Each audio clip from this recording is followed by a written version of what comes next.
noches, ¿qué tal? ¿Cómo están? Soy Rosana Cueva y aquí empieza una nueva edición de Panorama. Esta noche, un hecho realmente importante, y es que en marzo de este año, estamos hablando de hace 2 meses, cuando el tema de la tesis presidencial no estaba siquiera en entredicho, Karelyn López declaró sobre este tema ante la fiscal Taquire. En exclusiva, ¿qué es lo que dijo? Dijo literalmente, hubo un pacto con César Acuña. Todos los detalles en un reportaje de Marco Vázquez, y también la segunda entrega sobre la tesis del presidente de la República y su esposa. Si pensaban que no había más sorpresas, pues las hay. Tan burdas, tan groseras, que no hacen otra cosa que corroborar aquello de fraude académico. Todo esto mientras la Universidad César Vallejo mantiene sepulcral silencio. Además, la pieza clave en el caso Bruno Pacheco, el nexo que controla al exsecretario general de Palacio de Gobierno, buscado por todo el Perú. Esto es Panorama. Regresamos en breves minutos.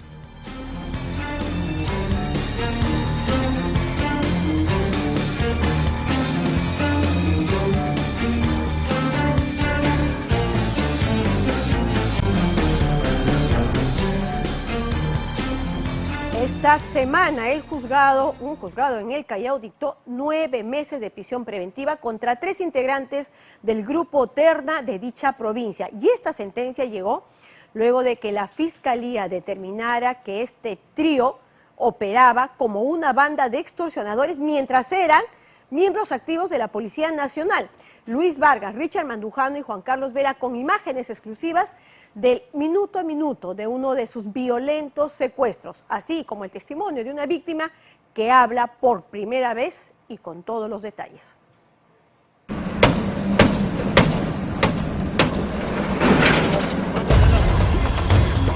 Estuvieron a punto de reventar la luna del auto. Los intervenidos se negaban a salir. ¿Colega eres? ¿Qué? ¿Colega? Sí, sí, Ya. Esposados por sus propios colegas. Así terminaron 3 miembros en actividad de la Policía Nacional. Policías que cruzaron la línea. Se me acercan de allá para acá y la otra persona se bajó de un carro color plomo de acá y me comenzaron a ahorcar, a cogotear. La víctima no entendía por qué lo detenían. No había hecho nada ilegal. Estos malos policías le ofrecieron negociar su libertad. Me comenzaron a amenazar con ese tema, ¿no? Que me iban a sembrar drogas y armas si no excedía su pago.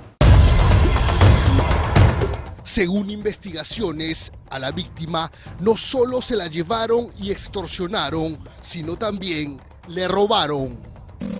Ya tiene el billete. Sí. ¿Dónde lo espero? En el local de tu esposo. Un par de horas después, en ese mismo vehículo, los malos policías cayeron. Se fija el plazo de prisión preventiva de 9 meses. Banda de extorsionadores integrada por policías en actividad, manchando el uniforme. Si es que se tiene que detener y poner tras las rejas a más efectivos que estén vinculados con este hecho delictivo, pues que le caiga todo el peso de la ley. Por el momento son 3 que ya posaron ante el ente de la vergüenza. ¿Qué te dijeron al momento de soltarte? Que nos vemos más adelante.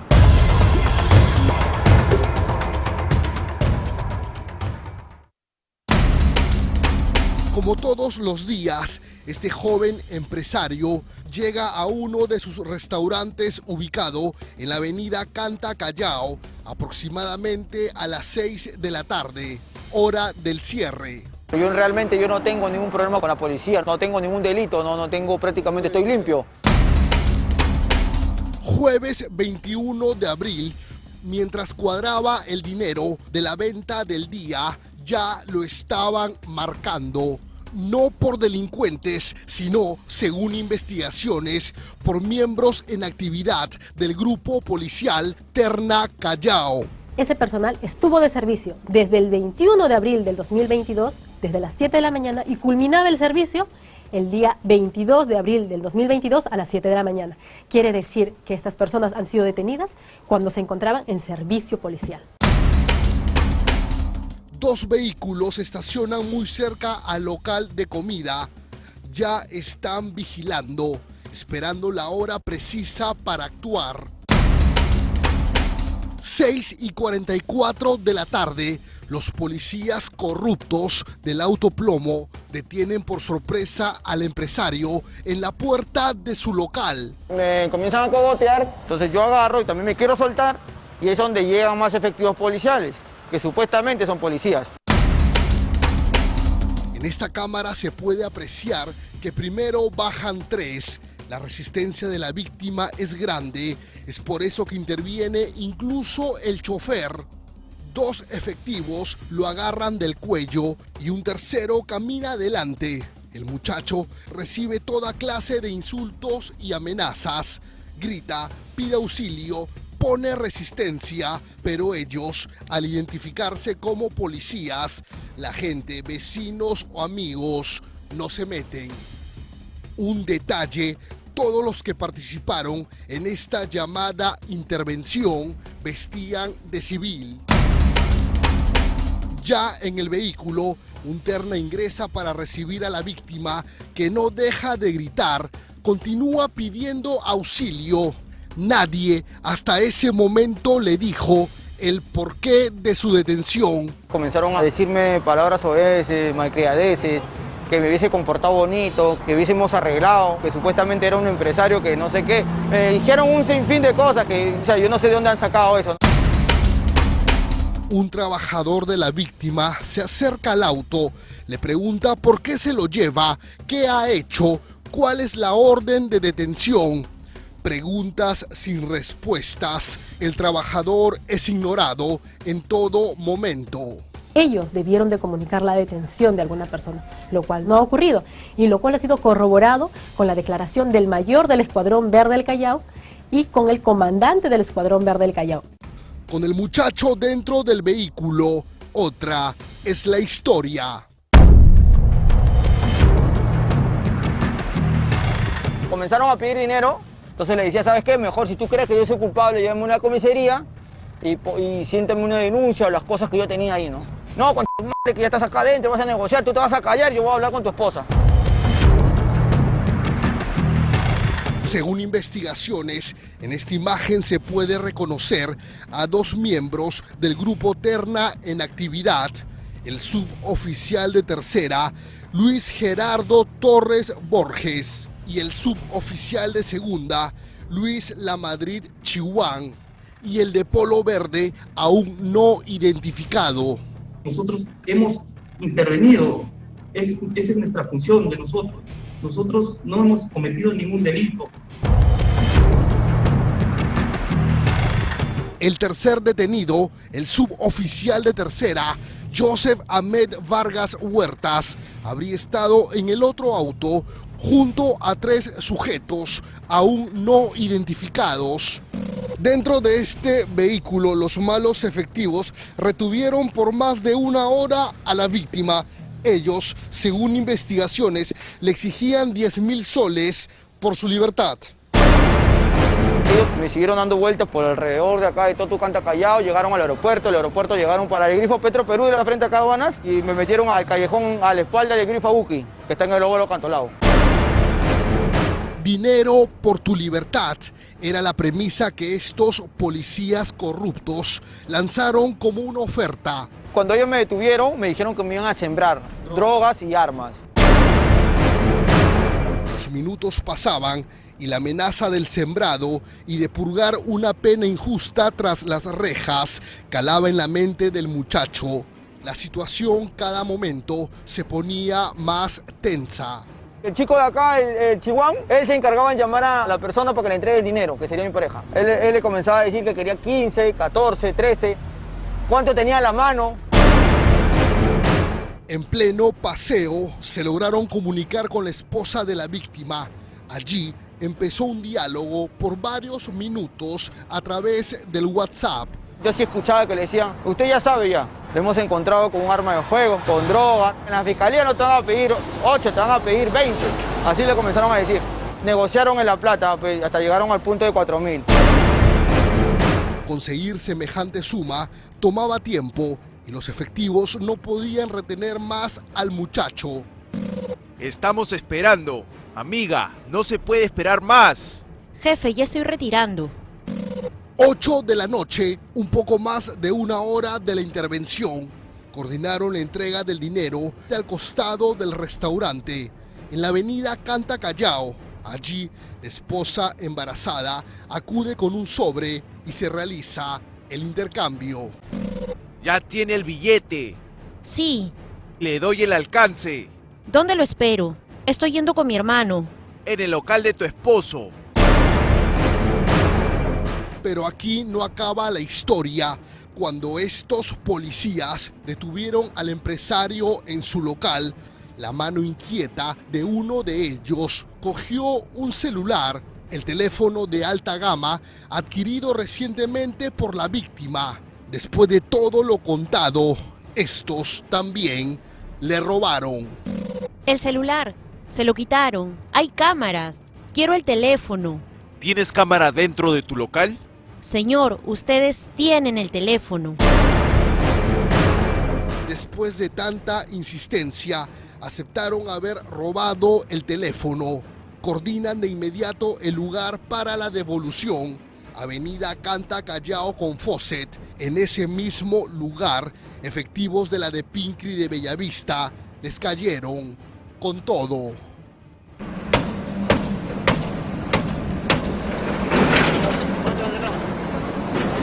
Ahora cayeron. Lamentablemente estos 3 efectivos se han equivocado. Y es ahí que la policía, cumpliendo con los lineamientos, tanto del sector interior como del comando de la Policía Nacional del Perú, actuó rápidamente.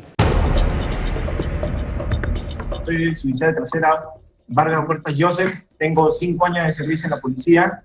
Según la Fiscalía, durante el registro vehicular se halló además otro teléfono celular que arrojó varias sorpresas.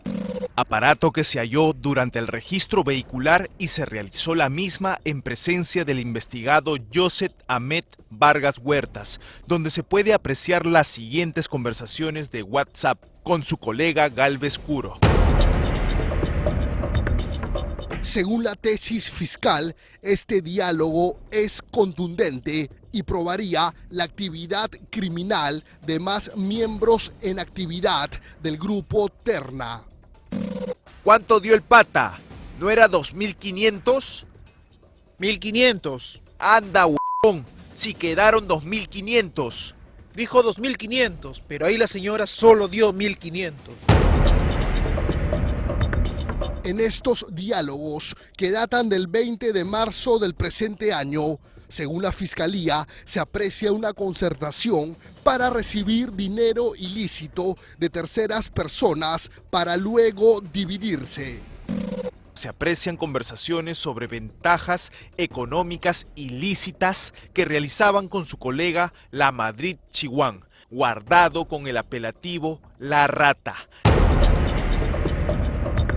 No seas Vargas, mira que yo soy legal. De La Rata no confío. Siempre pica la mitad con el viejo. Mira, a mí la tía se me acercó y me dijo 1.500. Pero aún hay más. El suboficial de segunda, Luis David de La Madrid Chihuán, junto a otros miembros del Escuadrón Verde Grupo Terna Callao, ya habían sido denunciados el 7 de septiembre del año pasado. Uno de los suboficiales le dice, te voy a sembrar, y refiriéndose a otro de sus colegas le dice, ¿ya le sembraste? Quien le responde sí, y luego de ello lo llevaron a la intersección de la avenida Canta Callao y avenida 2 de octubre. La pregunta que nos hacemos, ¿desde cuándo estaría operando esta banda criminal? ¿Cuántos miembros del Grupo Terna estarían involucrados? Lo que han hecho estos malditos prácticamente es un daño, ¿no? Mi tranquilidad, el miedo, porque uno no puede venir a trabajar. policía ha sido clara: abrir las puertas de par en par para que se investigue este caso. Vamos a ser inflexibles, bastante drástico con sancionar hechos de corrupción en la institución policial. El Ministerio Público por el momento ha calificado este hecho por el delito de extorsión, lo cual la pena nos ubicamos de 31 años y 8 meses a 33 años y 4 meses. La tesis fiscal es clara: esta banda estaría conformada por más miembros en actividad de la policía.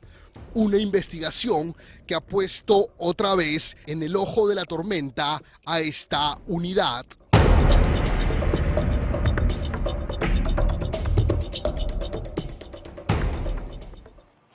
La tesis de la Fiscalía es que esta banda sería mucho más grande y comprometería además a más policías en actividad. Hay que felicitar, hay que reconocer que en esta oportunidad las autoridades policiales están colaborando directamente con el Ministerio Público para descubrir a los otros cómplices y sancionar a todos los involucrados. Y a raíz de la tesis del presidente, cuya segunda parte veremos más adelante, esta semana José Luis Leiva y Walter Jiménez se infiltraron en este mercado ilegal de documentos como falsos estudiantes universitarios. Lo que encontraron fue toda una maquinaria pirata de tesis. Por un precio fijo ofrecen trabajos académicos que permitirían, dicen, obtener desde licenciaturas hasta el título de magíster a nombre de la nación. ¿Y cuál es la gran promesa?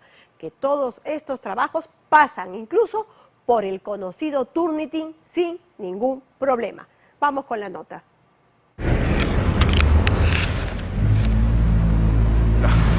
Bien, nos han citado hasta aquí en Los Olivos. Es una zona bastante comercial, bastante movida. En esta avenida cargada de notorios letreros, un edificio desentona por su extrema discreción.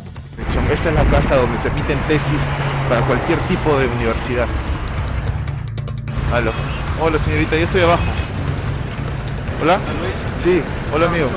Arriba, que va a atender la señora. Una vez cruzada la puerta, no importa dónde ni qué carrera se haya estudiado, sin mover un dedo, se puede ganar una licenciatura, maestría o doctorado. Oh, ¿cómo está? Gracias. ¿Cuánto me va a cobrar por la tesis que me va a hacer? 4.000 soles. Yo soy Entenderá. ingeniero civil, realmente. Usted es ingeniero civil. Pero he hecho tesis de medicina, todo. ¿Usted también me lo puede inventar los resultados? Claro que sí, yo soy un genio en eso. ¿Sí? Hay tesis que a mí me han publicado, ¿Sí? pero no soy yo la autora. De los ministros pasamos a la primera dama y al presidente. Los más altos dignatarios de nuestro país han demostrado su menosprecio por la investigación científica.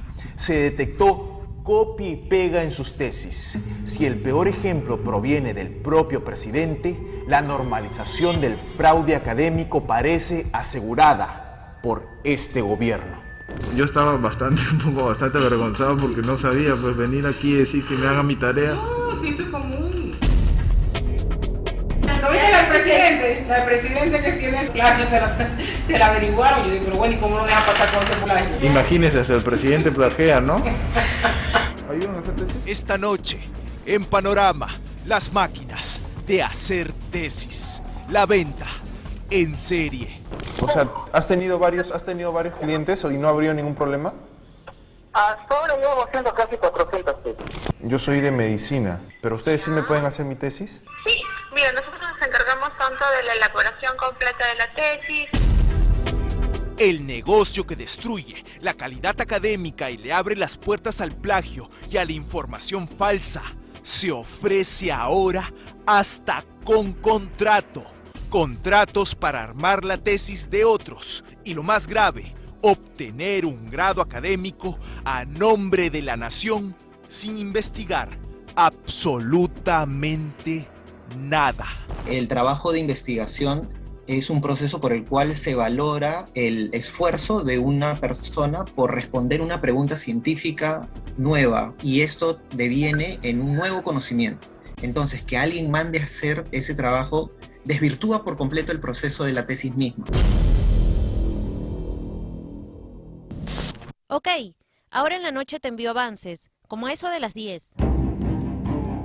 Salvo el título ideado para este reportaje, el resto de páginas no le pertenecen al verdadero autor, sino a un comerciante académico.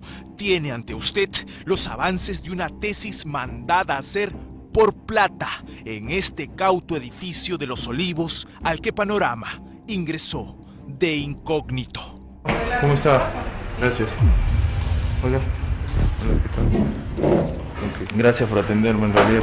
Pero que la gente así rapidito porque uno me ocupado. Sí, pues imagino. Voy saliendo.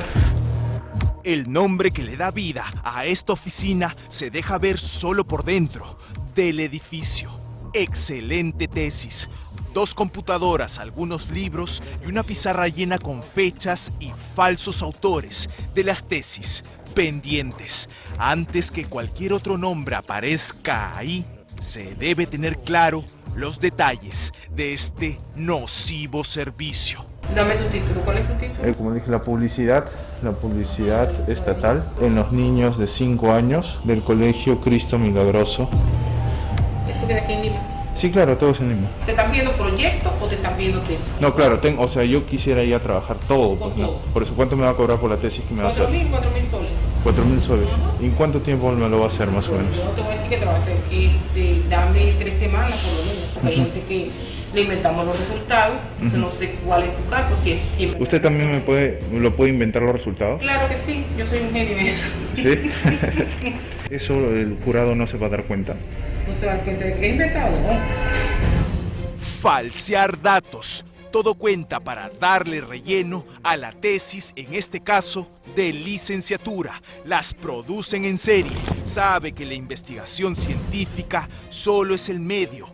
El fin mayor para sus clientes es el grado académico a toda costa.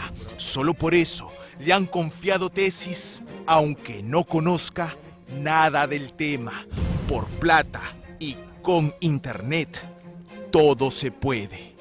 No se publicita, pues publicite algo. Entonces, ¿cuáles son las actitudes de los niños frente a la publicidad? A la publicidad. Usted no sabe nada de publicidad, entonces. No te preocupes por eso. Pero, yo soy ingeniero civil, realmente. ¿Usted es ingeniero civil? Porque... Pero he hecho tesis de medicina. Disculpa que me meta. Lo que pasa es que nosotras somos metodólogos. Ella lo que le va a dar es su enfoque metodológico. No importa tu tema. Ajá. No importa tu tema. Ella lo que le va a dar es el enfoque metodológico. Pero lo que yo quiero es, o sea, cuando pasa el jurado, que no se den cuenta que lo han hecho ustedes, sino yo. No se van a dar cuenta. No, tú tienes que leer. Ellos no se dan cuenta mientras tú te preparas. Ajá. ¿Por qué? Porque para tu mente está, yo no la hice, la hizo fulana de tal. No, tu mente tienes que internalizar, yo la hice y la tienes que defender como tuya. Una investigación que hiciste tú. De una u otra manera la hiciste tú. Y eso es lo que te tienes que meter en la cabeza.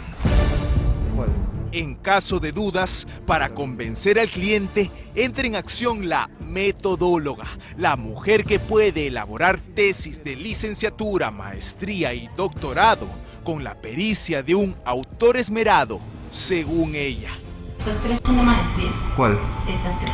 Chávez, estas 3 son maestría. ¿Ese está más caro? Yo hago la de maestría en 5. 5. Sí, la maestría en 5. ¿Y doctorado? La hago en 6 o 7, depende del grado de dificultad, porque el doctor tiene que ya crear algo innovador. Mientras haya dinero, es capaz de burlar hasta los programas que detectan plagio. Si tú no rompes la cadena de palabras, entonces empieza el Turnitin, descubre que hay una cadena de palabras que fue cambiada. No nos gusta traernos el código binario. ¿Y cómo lo rompen? Nosotros leemos, parafraseamos y vamos transcribiendo. De esa manera se rompe la cadena. Y en un ambiente académico lo que se valora más que las palabras consecutivas una tras otra, porque estas pueden no tener sentido, lo que se valora son las ideas, ¿no? Entonces, así se parafrasee por completo toda una tesis, no resulta en algo nuevo, es exactamente lo mismo y sigue siendo plagio. Que un párrafo empiece, vamos a decir, empieza de acuerdo al autor, entonces nosotros colocamos según el autor. Ya cambian una palabra. Siempre cambian, yo por lo menos yo siempre cambio cómo se empieza y cómo termina.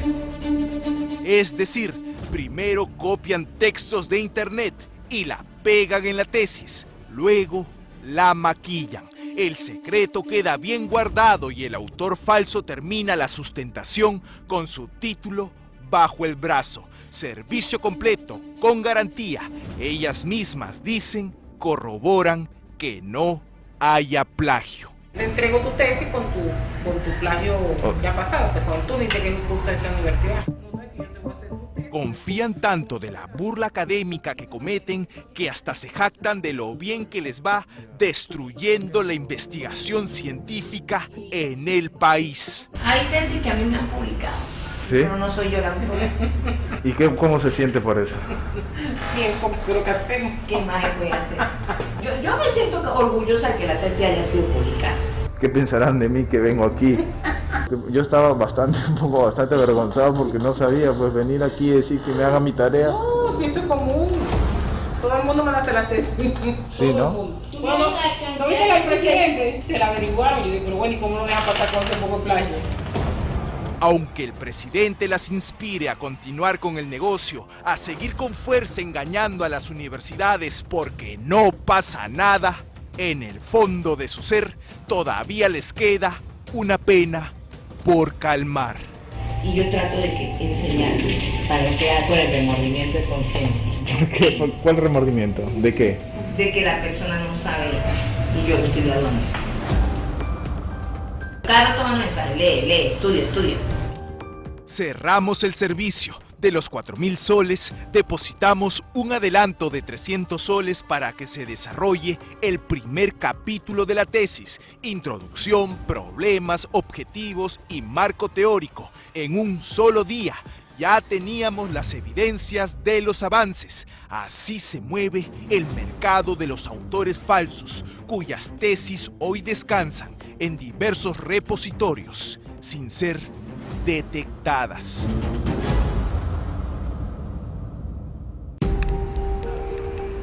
Este servicio fraudulento persiste a las afueras de las universidades y prolifera más en las redes sociales. Decenas de anuncios ofrecen paquetes, todas las carreras. Solo es cuestión de llamar. O sea, ¿has tenido varios clientes y no habría ningún problema? Hasta ahora llevamos haciendo casi 400 pesos. ¿Y la dedicatoria también me la inventan? Nosotros le adaptamos, si estás muy ocupado.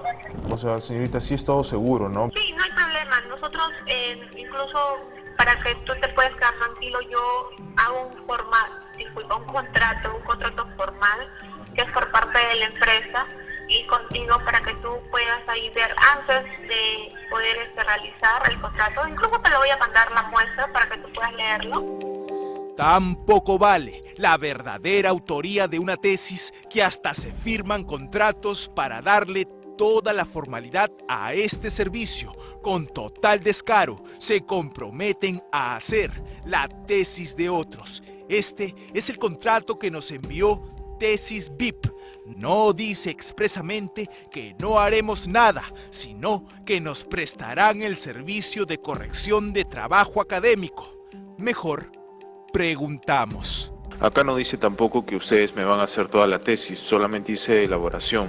Claro, en el contrato dice elaboración de tesis, pero sí, se entiende que es por toda la elaboración completa de la tesis, no, sino que la parte completa no lo ponemos más por un tema de ética, ¿no?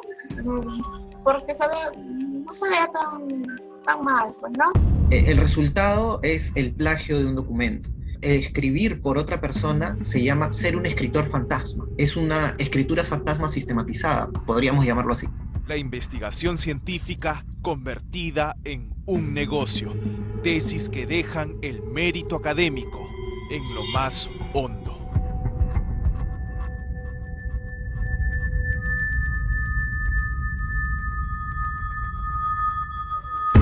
Un negocio ilegal que además no está siendo fiscalizado y que no necesita camuflarse, como ustedes habrán visto, para operar. Y nos preguntamos cómo podría ser prioridad de este gobierno pues proteger la propiedad intelectual y la calidad académica si dos ministros y el mismísimo presidente han plagiado su tesis, y en el Congreso más enfocados en golpear a la SUNEDO. 3 días después de la publicación del reportaje sobre la tesis de Pedro Castillo y de Lilia Paredes, realizado por Vicky Zamora, la Presidencia de la República emitió simplemente un comunicado. Como ya es costumbre, no dio ninguna explicación, solo adjetivos, prensa desestabilizadora, entre otros términos. Indicó también que la tesis no era oficial. La César Vallejo aclaró inmediatamente que sí. El comunicado presidencial llega incluso a insinuar que Turnitin, este programa antiplagio, no es confiable. Y eso no es casual, porque lo que buscan es que no se centren en ese punto, porque el objetivo es distraer de todas las otras barbaridades encontradas en esta tesis que tienen además connotación penal, como son la invención y falsificación del nombre de 2 validadores cuya responsabilidad recae únicamente en quienes hicieron la tesis, Pedro Castillo y su esposa. Esta semana además apareció el profesor que la pareja presidencial consigna, porque aquí está la consigna como el asesor de la tesis, Gerardo Gaitán. Apareció para decir que no fue él el asesor, lo dijo en el programa de Beto Ortiz y también esta semana ante nosotros. Gravísimo. Y ahí no queda todo. En la tesis, como dijimos, una parte fue el marco teórico en casi 100% plagio, pero luego viene una parte importante que es el sustento de la tesis, una encuesta. La tesis era, como recordarán, sobre equidad de género. ¿Sabe cuáles fueron algunas de las preguntas de esa encuesta sobre este tema a alumnos además de 9 y 10 años? ¿Qué es la SUNAT? ¿Qué es la SUNAT? ¿Qué es Foncomún? Más y más sorpresas en la tesis presidencial en esta segunda entrega de Vicky Zamora y Cristian Loaiza.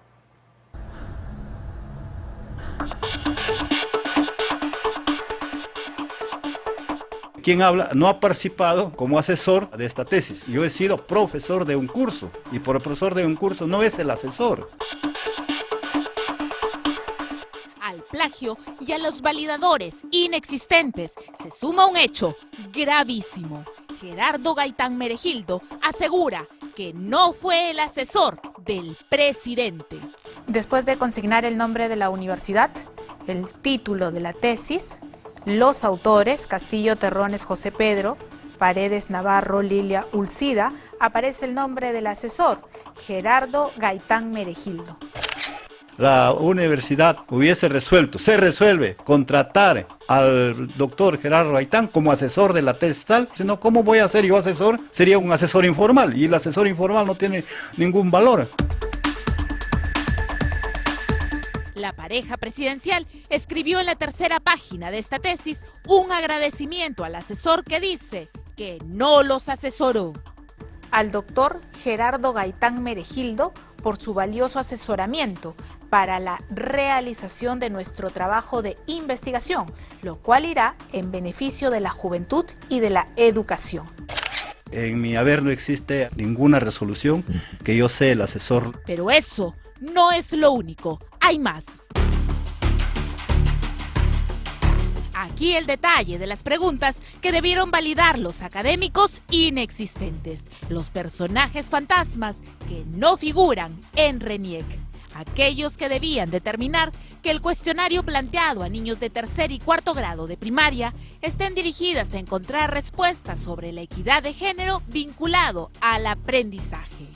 En los anexos de la tesis, además de las fotografías, de las fichas de validación, también se encuentra descrito cómo se realizaron los 4 talleres y se encuentra también el cuestionario, parte de las preguntas que ellos emplearon a los niños. Por ejemplo, aquí, el documento nacional de identidad se tramita en la municipalidad, la comisaría, la gobernación, la RENIEC. Acá, con respecto a la comunidad, les preguntan, ¿la autoridad de las rondas campesinas es el director de la escuela, el teniente gobernador, el presidente de rondas campesinas, el enfermero? El término de MUNA significa, aquí hay otra, el término Foncomún significa, y las preguntas continúan. Acá, por ejemplo, les preguntan, ¿qué significa la SUNAT?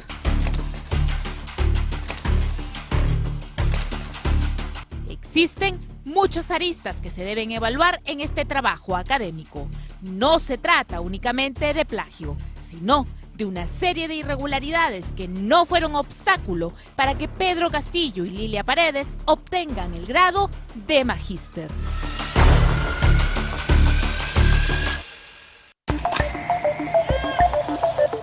Entre el 2010 y 2012, la Universidad César Vallejo llegó a Tacabamba. Aunque no tenían local propio, abrió la escuela de posgrado para maestros en el local municipal. Gentilmente el doctor César Acuña nos cedió acá, en este caso a Tacabamba, como es su tierra, para poder realizar estudios de maestría para todos los profesores de este ámbito. A partir del 2010 formamos un grupo de 50 profesores y de entre ellos estaba el profesor José Pedro Castillo Terrones y también su esposa. ¿Cómo era respecto al tema económico? El doctor César Acuña nos daba aquí un descuento del 50% aquí en Tacabamba. Aquí hicieron bachiller, hicieron licenciatura y muchos hicieron la maestría. Eso daba esas facilidades, entonces estamos agradecidos en ese aspecto. El agradecimiento con César Acuña es tal que Pedro Castillo y Lilia Paredes no dudaron en dedicarle unas palabras en la tercera página de esta tesis. Al doctor César Acuña Peralta, rector fundador de la UCB, del programa de posgrado, por su compromiso con el Magisterio Nacional y por ende con el docente tacabambino, al ofrecer el programa de maestría en nuestra localidad, facilitando a los profesores seguir estudiando y así elevar el nivel de educación de nuestros niños. ¿Cuánto se elevó el nivel educativo de los tesistas? Aquí, un registro de notas en el que quedó consignado promedios altísimos para cada uno de los maestrandos.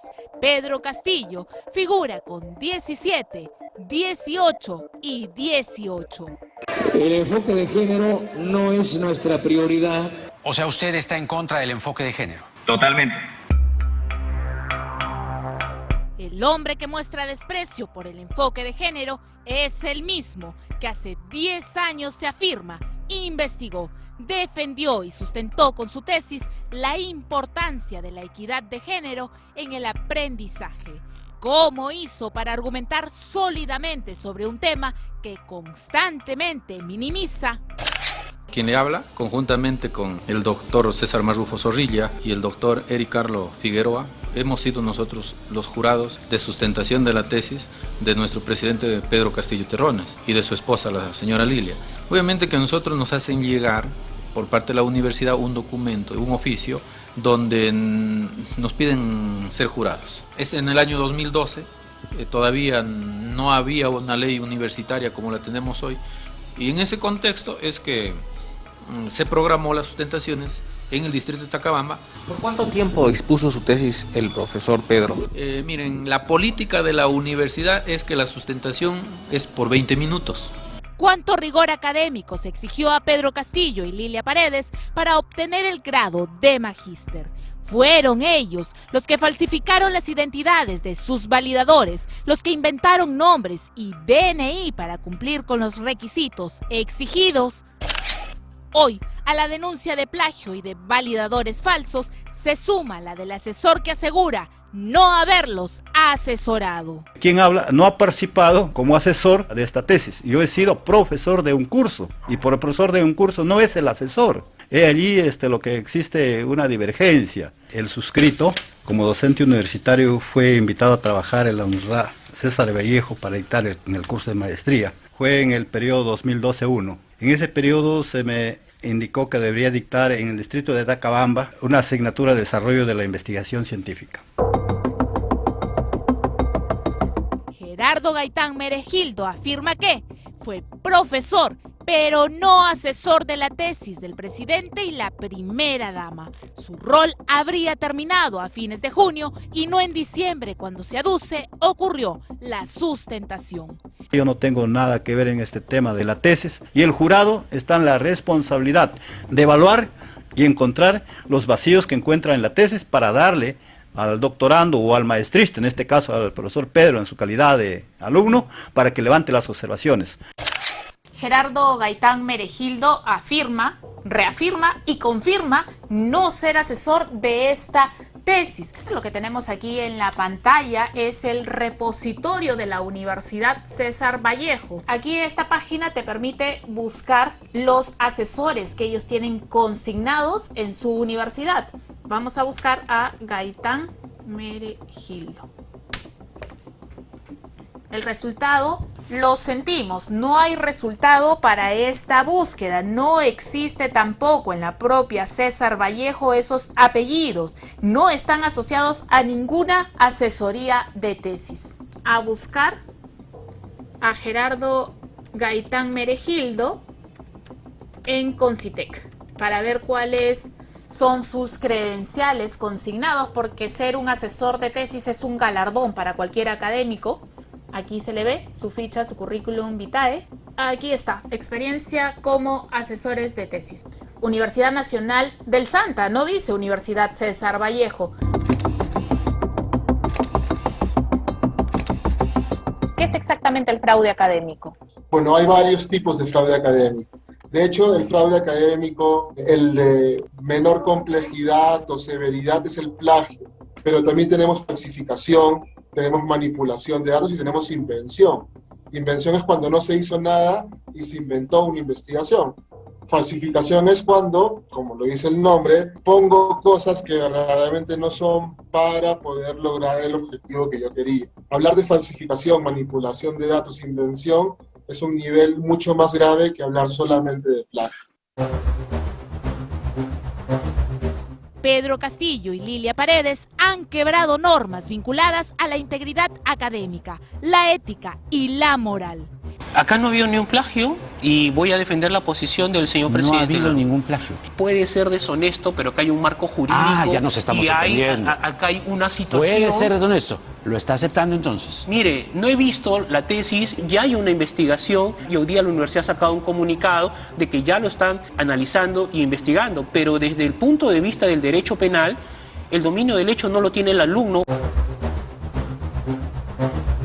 Lo que no menciona el abogado del presidente es la responsabilidad de los dos tesistas respecto a los documentos falsos, adulterados, aquellos que fueron presentados para darle validez al cuestionario que habrían sometido a niños del 3er y 4º grado de primaria. Parte de las preguntas que ellos emplearon a los niños, por ejemplo aquí, el documento nacional de identidad se tramita en... Acá con respecto a la comunidad les preguntan, la autoridad de las rondas campesinas es el director de la escuela, el teniente gobernador, el presidente de rondas campesinas, el enfermero. El término de MUNA significa, el término FONCOMUN significa, ¿qué significa la SUNAT? 60 preguntas de toda índole aplicadas a 28 estudiantes de 3er y 4º grado de primaria, es decir, niños de 9 y 10 años, sometidos a una rigurosa evaluación para que Pedro Castillo y Lilia Paredes puedan obtener un beneficio educativo. Si los validadores son falsos y si el asesor dice no ser el asesor, ¿quién verificó el trabajo de campo? ¿Quién guarda en sus archivos las autorizaciones entregadas por los padres de familia de los 28 niños para ser sometidos a preguntas de un trabajo académico realizado en horario escolar? Juzgue usted mismo si estas preguntas tienen que ver con la equidad de género y el aprendizaje. Por ejemplo aquí, los trabajos de la infraestructura escolar están a cargo de A, los alumnos, B, los profesores, C, el director y padres de familia, D, solamente el director. Se les pregunta también cuáles son los límites del distrito de Tacabamba, por el norte, por el sur, por el este, por el oeste. Se encuentran también preguntas como esta, los medicamentos básicos que existen en la escuela corresponden a el botiquín escolar, B, al Comité de Defensa Civil, C, al puesto de salud, D, al promotor de salud comunal. ¿Están vinculadas estas preguntas con la equidad de género? ¿Influyen los niños y niñas saber, por ejemplo, qué significa la SUNAT? ¿Cuál es el término del FONCOMUN? ¿Por quiénes está integrada las municipalidades? ¿Cuánto aporta esto al tema de género? Cada parte de este documento es pieza de un rompecabezas que se debe analizar. La base de lo escrito y redactado aquí, según Pedro Castillo y Lilia Paredes, se sustenta en estos libros consignados en la bibliografía. 20 en total. El primer documento que ellos consultaron, de nombre Compendio de Didáctica General, autor Luis Alves de Matos, editorial Capeluza, Buenos Aires, es un documento de 412 páginas. El segundo libro de Arancibia Violeta, Herrera Paulina, Stresser Caterín, titulado Manual de Psicología Educacional, es un documento de 334 páginas. Pedro Castillo y Lilia Paredes aseguran también haber consultado el libro de Ausubel, Psicología Educativa, de 769 hojas. Han leído además, de acuerdo a su propia bibliografía, el libro de Vaquero, Ricardo, que es de 275 hojas. Los voluminosos textos consultados no se ven reflejados en la tesis. Aquí inicia el marco teórico y ustedes van a ver que en la parte inferior de las hojas no aparece ningún pie de página, ninguna referencia, cita bibliográfica que indique la fuente de información. En ninguna, no hay autor, no hay título de los documentos que han consultado, año o editorial.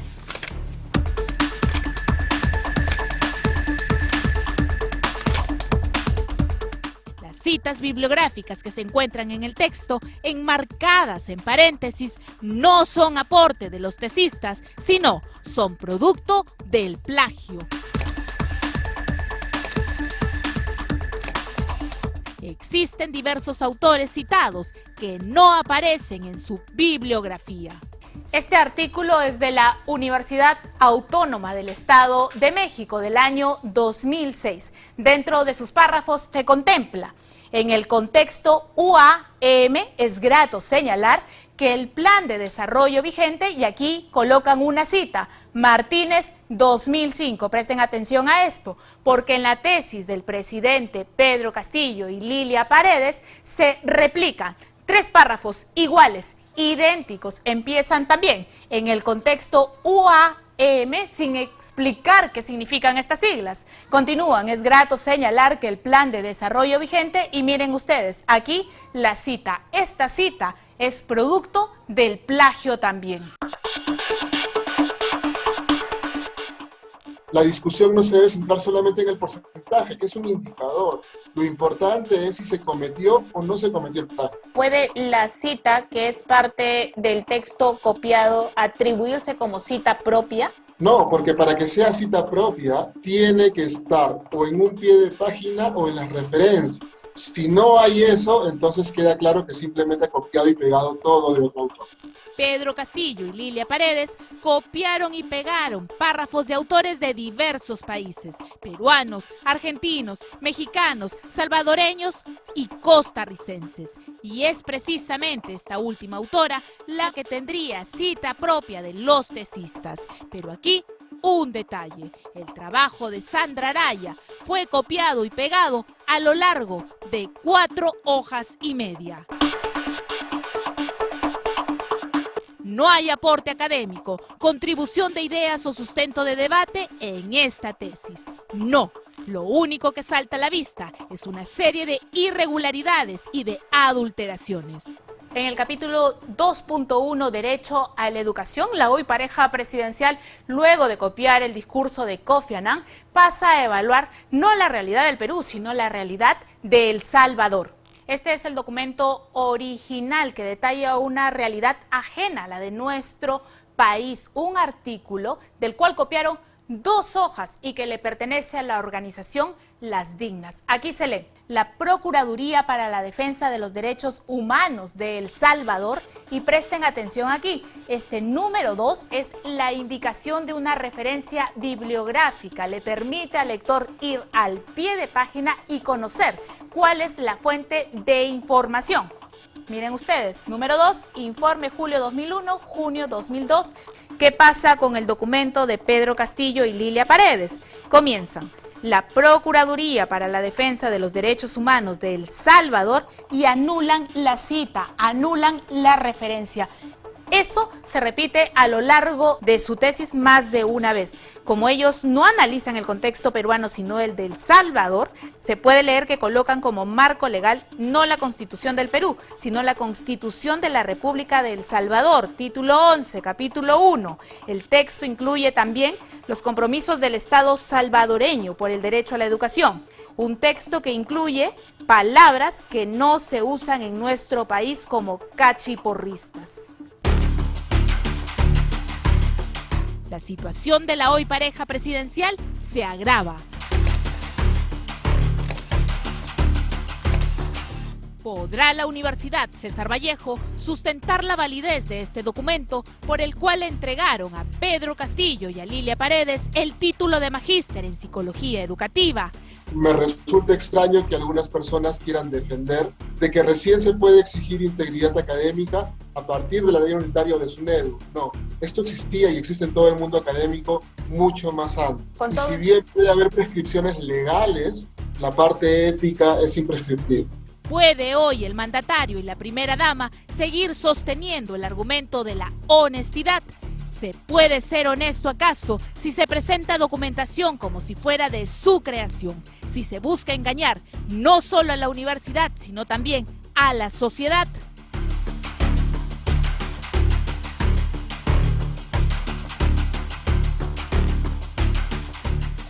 Bien, marco teórico, como decíamos, al 100% prácticamente plagio. Capítulos como lo habíamos mencionado en algunos momentos, porque cuando ellos están aquí hablando y dicen, por ejemplo, aquí el concepto de educación, no sé cuántos, el aprendizaje según Piaget, encuentre usted en la bibliografía donde citan a Piaget, o la teoría sociocultural de Vygotsky. Encuentre usted en la bibliografía donde está citado Vygotsky. Esos son solamente algunos de los puntos. Ahora, preguntas de ese tipo, ojo, no es a cualquier persona para poder entender a una persona adulta. Estamos hablando de niños de 4º grado, de 9 o 10 años, para una investigación sobre equidad de géneros, que como decíamos, pues hay preguntas como las de SUNAT o las de Fondo Común, pero por sobre todo, 28 muestras. 28 muestras en total es el número que tiene la encuesta, además de niños de 2 aulas y nada más. Con 28 encuestados se puede sustentar una tesis de maestría. Todo esto en verdad no es más que una burla y se entiende por qué inventaron a los validadores, pero eso es por un lado. Ok, lo inventaron y el jurado que aprobó este mamarracho para un grado de magíster, al respecto de la César Vallejo, simplemente sigue mutis, al igual que el presidente, 0 explicaciones. Beatriz Merino, en un gesto de transparencia, pidió a la rectora que publique la tesis. ¿Y qué hicieron? Se negaron, a pesar de que existe el precedente que ha dado precisamente este comité o este tribunal de transparencia y acceso a la información, que por supuesto que hay que reconocer que han hecho un gran trabajo y con una autonomía y una independencia impecables. Pero todo el resto y esa plana, todos ellos bajo tierra. ¿Quiénes son estos académicos cuyo compromiso con la verdad, con la transparencia es 0? Eso por un lado. Y por otro, además, ellos ya eran autoridades. No tenían los cargos de ahora, por cierto, pero sí estaban en la César Vallejo cuando en el 2012, pues, este documento con todo lo que ustedes están viendo fue aprobado. ¿No es cierto? ¿Quiénes eran ellos? Bueno, no sé si tenemos ahí sus nombres, ¿no? Cuando a casi todos les ponían 18 y 19, no se ponían a revisar por qué todos en Tacabamba tienen 18 y 19 y ahora están escondidos bajo tierra tanto como el dueño de la Universidad César Acuña. ¿Quiénes son? La rectora. ¿Quién es la rectora? Janet Antalián. ¿Quién es el vicerrector de investigación? Jorge Salas Ruiz. ¿Quién es el director de la escuela de posgrado que tiene que responder por esta aprobación? Juan Manuel Pacheco. La pregunta es, ¿sus credenciales se las deben a los trabajos que ustedes han realizado, a la trayectoria, a la comunidad universitaria tan golpeada, o se la deben simplemente y a pie juntillas al dueño que hace, ordena que no den la cara, suponemos, porque ninguna otra explicación puede haber? Y sobre el dueño, precisamente, hay otra información. En marzo de este año, cuando el tema de la tesis presidencial no era objeto de polémica. Ojo, estamos hablando de hace 2 meses, cuando ni siquiera se trataba esto. La colaboradora eficaz Karelyn López declaró ante la fiscal Taquire: Bruno Pacheco me contó que hay una relación, un tema relacionado a las maestrías con la Universidad César Vallejo. ¿Qué más dijo? Bruno Pacheco tramitó la maestría del presidente de la República, Pedro Castillo Terrones, y la de su esposa, lo decía ella en marzo en la César Vallejo. Y más adelante, además, señala, el pacto fue con César Acuña, razón por la cual hace ya varios días, según ha narrado Fernando Vivas en El Comercio, hoy la fiscal Taquire ha solicitado información sobre cómo se concedió este grado de magíster y ya un pedido fiscal. Marco Vázquez con el reportaje. La primicia de Panorama sobre la tesis del presidente Castillo. Es un acontecimiento traumático para la opinión pública, entonces no estamos hablando acá de cualquier ciudadano común y corriente. Estamos hablando de una persona que es el presidente de un país, que gobierna un país y que representa a todos los peruanos. La exclusiva ha sido respondida de la peor manera imaginable por el gobierno. ¿Tiene algún sentido esa aseveración? ¿La culpa es de la universidad? Es un tema que tiene una naturaleza política mediática para poder fraccionar la noticia y generar un mensaje en el sentido de que el presidente no es el único culpable, sino que también son culpables los que están a su alrededor. Hay un menosprecio a la capacidad y al nivel intelectual de la sociedad, en el entendido de que esto es simplemente una crigollada, obtengo el título y a partir de ahí, bueno, puedo autotitularme como magíster o como doctor. El mensaje que se transmite a la opinión pública es demoledor, es letal. La primicia, sin embargo, continúa, trae cola y colaboración. La revelación de los clamorosos plagios en la tesis del presidente de la República, una exclusiva de Panorama, abre una nueva veta periodística. A la investigación abierta en la Fiscalía de Tacabamba se unen nuevos testimonios de la colaboradora eficaz Karelyn López. El jueves 10 de marzo pasado, hace 2 meses, a las 10 de la mañana, Karelyn López también se refirió a la tesis hoy descubierta del señor presidente. López, luego de repasar brevemente los hechos, sentenció. Nunca ha asistido a las clases, pero les iba a salir el título. Todo eso por salir está en trámite, relacionado a documentos falsos del presidente. Era un pacto con César Acuña. La delatora introdujo desde hace 2 meses a un nuevo personaje que no ha dicho aún "esta boca es mía" y abre una serie de interrogantes de un hecho, la presentación de la tesis que en teoría debió suceder en el 2012, pero del que ella tuvo conocimiento extrañamente en el 2021. Era un pacto con César Acuña. López no tendría por qué saber de una tesis, de los estudios del presidente de maestría, de documentos falsos de la Universidad de César Acuña. Sin embargo, lo incluyó en su delación de sesiones consecutivas. Todos los detalles exclusivos de la delación donde abordó la tesis solamente en Panorama. Hay un delito que también ponen que se llama el cobro indebido. Si el señor con esa tesis fraudulenta para nosotros ha podido obtener más dinero del Estado en su cobro y con eso ha podido cobrar más, ¿no es acaso un delito que ha continuado a través del tiempo?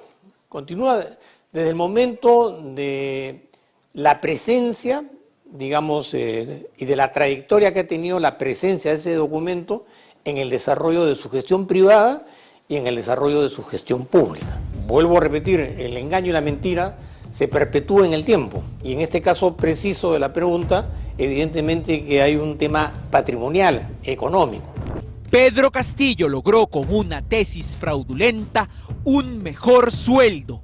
De comprobarse el delito, deberá devolver lo indebidamente cobrado por años. Y también en cuanto a toda su trayectoria en materia electoral, habría que verificar y constatar si en algún momento salió a relucir este tema como sustento de su aval de carácter académico. Cualquier ciudadano puede ver que el candidato Castillo se presentó ante el Perú en el Jurado Nacional de Elecciones como magíster. ¿Cuenta con estudios de posgrado? Sí. Nombre del centro de estudios: Universidad César Vallejo. Grado o título: Magíster en Psicología Educativa. ¿Concluidos? Sí. En la mañana del jueves 10 de marzo, con la reserva de la identidad ya levantada, se realizó una ampliación de solo 3 preguntas ante la fiscal Luz Taquire. Karelyn López, sin tener por qué saberlo, fue al grano en la pregunta número 1 y contó. Bruno Pacheco me contó que hay un tema relacionado a las maestrías con la Universidad César Vallejo. Bruno Pacheco tramitó la maestría del presidente de la República, Pedro Castillo Terrones, y la de su esposa en la César Vallejo. Karelyn tiene el beneficio de la lógica a su favor. No tendría por qué haber sabido que la maestría era de ambos, presidente y esposa, pero la incluye. Bruno Pacheco tramitó la maestría del presidente de la República, Pedro Castillo Terrones, y la de su esposa. Ya sabemos que López narra sus actividades con Pacheco a partir de julio del 2021. Por lo tanto, el trámite al que alude que hizo Pacheco sucedió en este periodo de gobierno. ¿A qué se refiere con ese tal trámite? Ella continúa.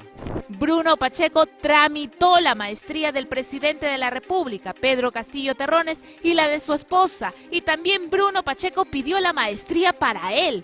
Nunca han asistido a clases, pero les iba a salir el título.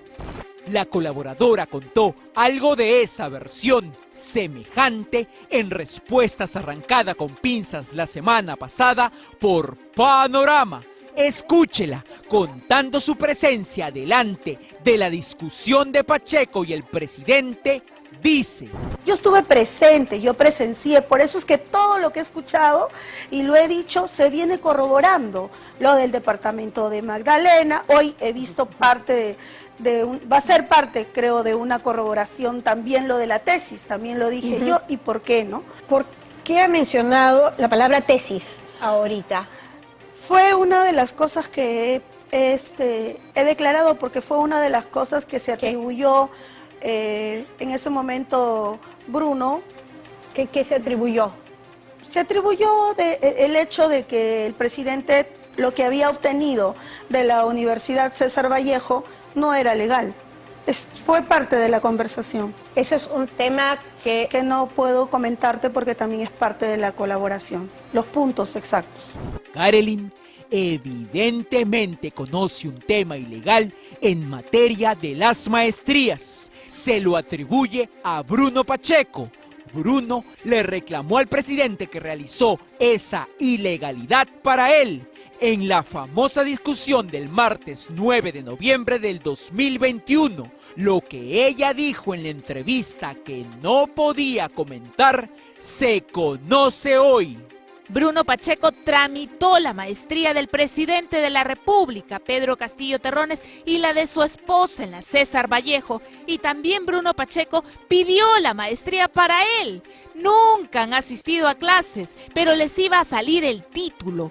Todo eso por salir está en trámite, relacionado a documentos falsos del presidente. Era un pacto con César Acuña. ¿Qué ayuda se logró con el supuesto pacto con César Acuña? ¿Inventar una maestría? O tal vez regularizar un documento, una tesis que nunca se entregó. Si Pacheco obró para Castillo para introducir una tesis ausente en una maestría ya realizada, estaríamos hablando de una organización mayor para un delito que se cometió durante la presidencia. Hay una conjunción, hay un conjunto, un círculo de voluntades que hacen posible que eso haya sucedido en los términos como lo estamos conociendo, ¿no? Una inmoralidad flagrante y permanente. O sea, la declaración de Karelin, un tema es específicamente sobre la colaboración, pero hay varios temas que algunos se han hecho públicos. Probablemente eso y que más adelante probablemente se pueda hacer público. Por cierto, ¿no? Esta es la versión, por su parte, de Luis Valdés, secretario general de Alianza para el Progreso, sobre el supuesto pacto con César Acuña. En primer lugar, quiero decirte que no tenemos ningún tipo de relación con el señor Bruno Pacheco, con la señora Karelin López, y mucho menos con el presidente Castillo. Por lo menos no lo conocemos en otras circunstancias más allá que las formales, pero estos dichos, estos rumores, ¿no?, que insinúa la señora Karelin López, no hace otra cosa más que confirmar lo que pensamos de ella y de Bruno Pacheco y del presidente Castillo, que son todos parte de una organización y que no tienen ningún tipo de reparo al momento de involucrar a terceras personas. Creemos nosotros que como partido político hemos sido bastante firmes, ¿no?, y contundentes a la hora de cuestionar no solamente de los hechos de gobierno que a todas luces son, tienen falta de transparencia, sino también cada una de las decisiones que ha tomado este presidente durante los últimos 10 meses, carentes de sentido común, carentes, digamos, de conciencia social. ¿Karelin López está mintiendo cuando dice eso? Absolutamente, totalmente. La declaración de Karelin López sobre la tesis viene aparejada con sus conocimientos sobre cómo se entregaban las coimas de la mafia que ella denunció en el MTC. Primero cuenta cómo se invierte en la película para lograr el rol de actor principal. Silvia Barrera llega con Samir Villaverde en la segunda vuelta a la casa de Zarratea. Samir Villaverde propuso dar apoyo a la campaña. Primero, daba apoyo para las vigilias, daba movilidad para los sobrinos del presidente y para Bruno Pacheco. Luego llega el rol dentro de la película de terror del gobierno de Perú Libre. Samir Villaverde era el que coordinaba con los comités, con la gente que ponía adentro del Ministerio de Transportes y Comunicaciones, porque el ministro no podía estar involucrado. Él entraba y salía de Provías Nacional. Karelin también cuenta cómo era la repartición de entradas a la película de este gobierno. En relación a las obras del MTC, no se daba un diezmo en las obras, se daba un porcentaje, el 5% cuando eran mayores de 30 millones, y en las que eran menos de 30 millones, sí se daba el 10%. López continúa con los 6 niños que ella identifica que van a ver la película. Los niños son los siguientes: Elvis Vergara, Juan Carlos Mori, Jorge Flores Ancachi, Darwin Espinosa, Illich López. Anteriormente señalé también al congresista Felipe Doroteo Carbajo. Serían 6 congresistas de Acción Popular los que conforman los niños. Obviamente, los 6 congresistas niegan absolutamente todo. Lo único que no pueden negar es que votan con y por el oficialismo. De acuerdo a la delación de Karelin López, el protagonista de la película, Samir, hace feliz a los niños.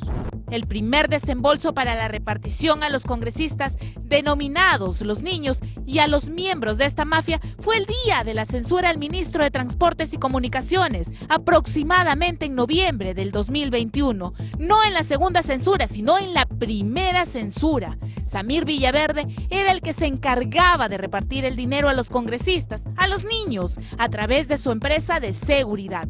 De ese porcentaje también se beneficiaba Samir Villaverde. Todos los integrantes de esta mafia se beneficiaban, el presidente Castillo, los sobrinos y los demás. Parece claro que Carelim le sabe todo a Castillo, desde tesis hasta supuestos pagos de Samir. Pacheco fue su involuntaria fuente amiga. ¿Qué trámite o favor le reclamó Pacheco al presidente Castillo en la discusión del 9 de noviembre con respecto a la tesis? Ella alude a un pacto con César Acuña y a un trámite que hizo Bruno Pacheco.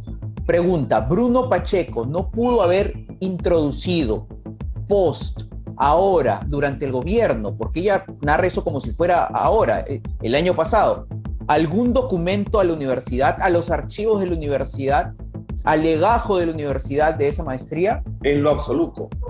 César Acuña no conoce al señor Bruno Pacheco, nunca se han reunido, nunca han conversado, ni el señor Bruno Pacheco ha tenido contacto siquiera con algún funcionario, algún servidor, ¿no? O algún académico de la universidad. Por eso rechazamos, descartamos de plano.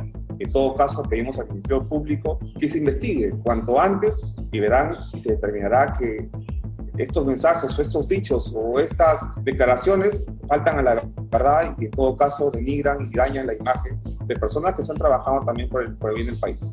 Se puede introducir a la Universidad César Vallejo un documento, tesis, de una maestría que ya se realizó en el 2012, en el 2021.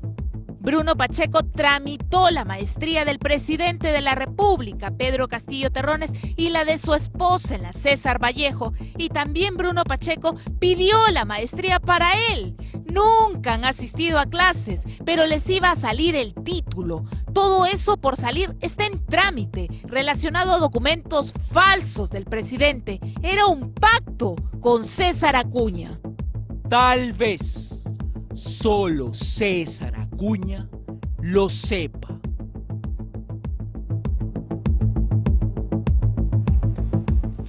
Y qué importante sería que el propio Acuña también dé la cara, no solo por el tema de Carelim, sino por todas las inconsistencias, siendo generosos, que se han encontrado. Bien, está con nosotros el ministro de Cultura, Alejandro Salas, a quien siempre le agradezco que venga, que dé la cara, porque siempre es importante que todas las versiones y todas las voces tengan que ser escuchadas. Muchísimas gracias, ministro. Rosana, muy buenas noches. Feliz Día de la Madre, ante todo a ti y a todas las madres televidentes de Panorama y las madres del Perú. Gracias por la invitación y acá estamos efectivamente dentro de un marco de objetividad para poder responder las consultas que consideres necesarias. ¿Debería renunciar a este grado de magíster del presidente, dado todo lo que se ha podido detectar en este documento que difícilmente podría ser llamado una tesis? No.